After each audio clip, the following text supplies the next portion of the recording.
Have you ever wondered why some tariffs make prices surge, while others seem to leave them untouched? Are tariffs always a cause of inflation, or can they sometimes stabilize an economy instead?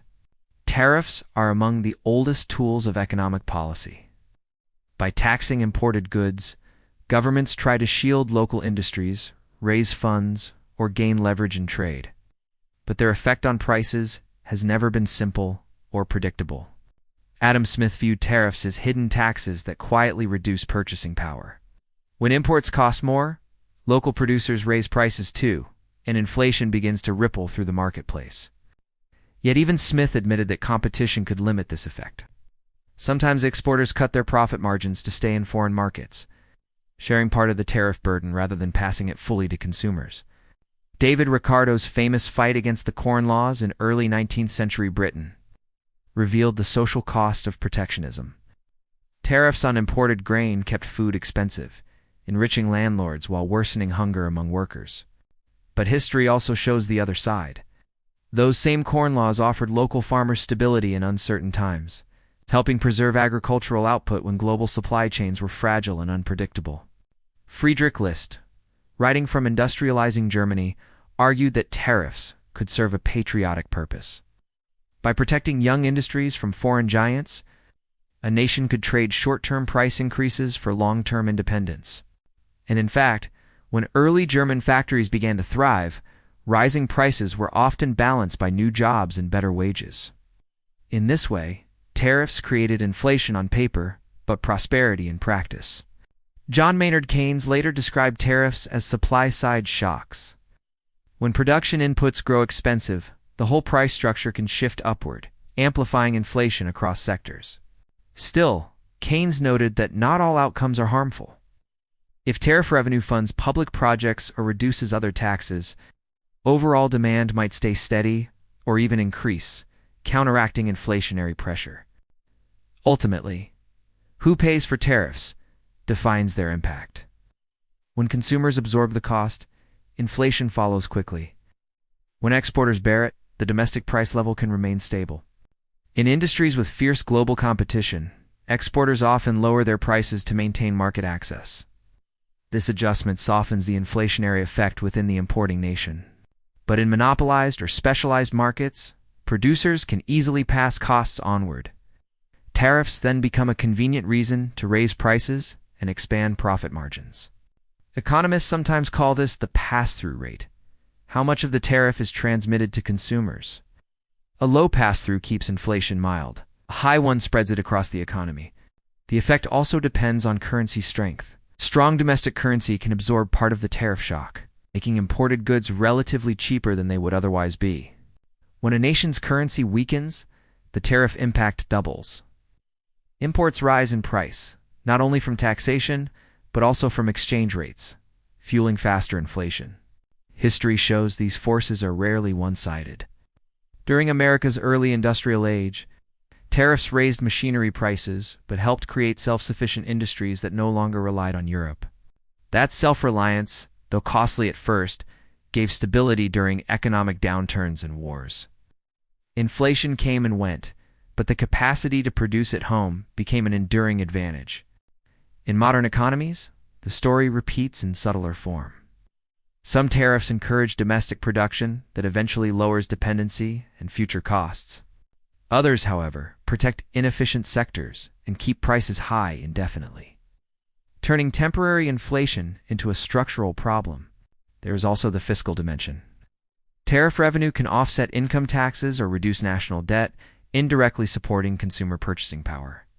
If used wisely, tariffs can redistribute the economic load, raising prices slightly in one area while lightening them in another. It becomes less a tax than a balancing act. But when used politically or excessively, tariffs distort incentives. They invite retaliation, reduce trade, and eventually feed the very inflation they aim to prevent. The challenge lies in timing and proportion. A moderate tariff can protect jobs and encourage local growth. An extreme one can isolate the economy and inflate costs everywhere. Economists like Paul Samuelson later emphasized that tariffs move wealth rather than create it. Inflation may rise for some groups, while others benefit from new income streams. This redistribution means inflation from tariffs is not purely negative. It shifts value between producers, consumers, and the state in a constantly moving triangle. If tariffs raise wages or stimulate domestic innovation, the resulting productivity can offset their inflationary force. The key is whether protection leads to improvement.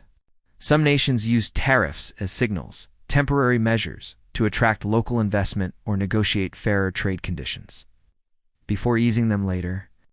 Others treat them as permanent shields, freezing industries and inefficiency while consumers bear the slow burn of price increases. Inflation from tariffs is therefore not just about prices. It reflects the deeper relationship between protection, competition, and the flow of wealth. Some economists argue that if a tariff strengthens domestic confidence or national savings, it might indirectly stabilize prices over time.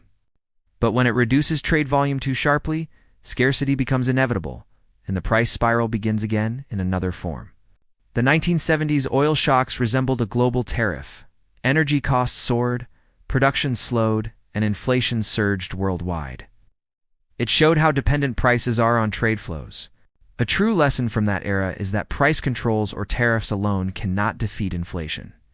Only productivity, trust, and efficiency can keep values stable over time. Economies that invest tariff gains into research or education often emerge stronger. Those that waste them on short-term subsidies only magnify long-term inflation. In essence, tariffs test how wisely a nation converts protection into progress. Inflation is not inevitable. It depends on what follows after the tax is imposed. When tariffs invite adaptation and innovation, they resemble a spark. When they only isolate and shelter, they become a slow drag on everyone. Even within one country, the story varies. Urban consumers may see higher costs, while rural producers gain income and stability from protected demand.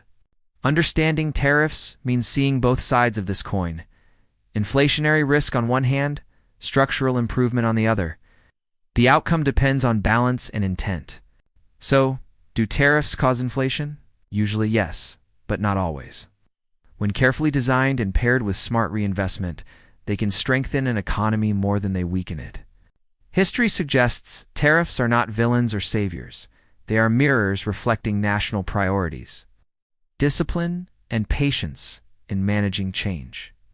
In the end, a tariff's true cost is not just higher prices but missed opportunities if it protects comfort instead of encouraging growth.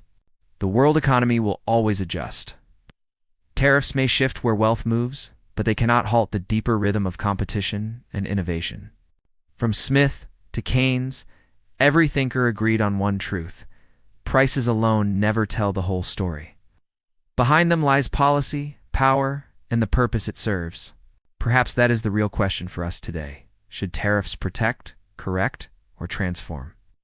The answer may define how we manage inflation in the world ahead. If you enjoy exploring how ideas from the past shape today's economy, please hit like, subscribe, and share your thoughts below. Your perspective adds to the conversation that history never ends.